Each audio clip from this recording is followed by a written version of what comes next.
Thought for January 8, the two wolves, choosing your true identity. Ephesians 4 verses 22 through 24. You were taught, with regard to your former way of life, to put off your old self, which is being corrupted by its deceitful desires, to be made new in the attitude of your minds, and to put on the new self, created to be like God in true righteousness and holiness. Every one of us are carrying the weight of choices that have pulled us away from the life He designed us for.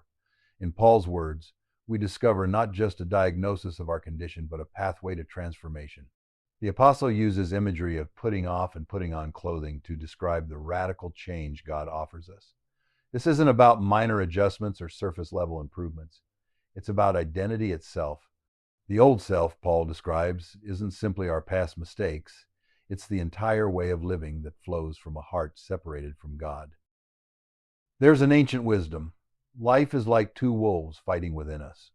One wolf embodies the old self: pride, anger, bitterness, lust, greed, resentment, and fear.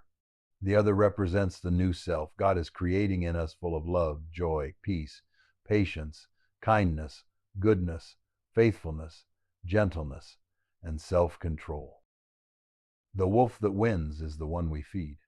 But notice the progression in these verses. Paul doesn't simply say, stop being bad and start being good. The transformation happens in stages.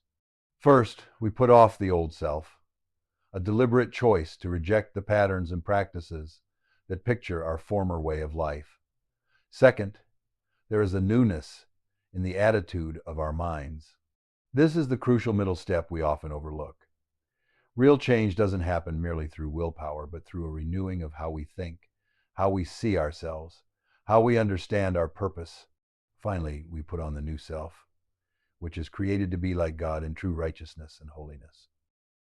Notice here the word created is a word that matters. God, the creating a new thing. Our part is to cooperate with His work, to choose daily what we will feed, what we will nurture, which voice we will listen to. The battle is real. Every morning we wake to the sound of two wolves growling. The old self knows our weaknesses intimately, and it knows exactly which deceitful desires will tempt us most effectively. But the new self carries the very DNA of God, designed for righteousness and holiness, not as burdens, but as our true nature restored. So we make the choice, moment by moment, thought by thought, action by action.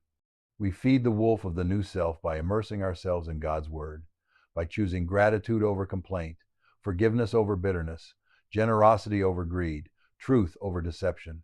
We starve the old wolf by refusing to give it attention, by turning away from the desires that corrupt, by replacing destructive patterns with life-giving ones. The promise here is profound.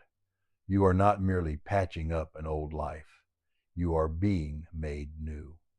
God is creating in you something that reflects His own character, His own nature. This is your true identity, not the broken, corrupted self you may have been feeding for years, but the righteous and holy person God always intended you to be.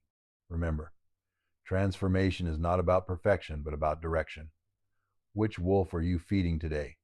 Just Larry,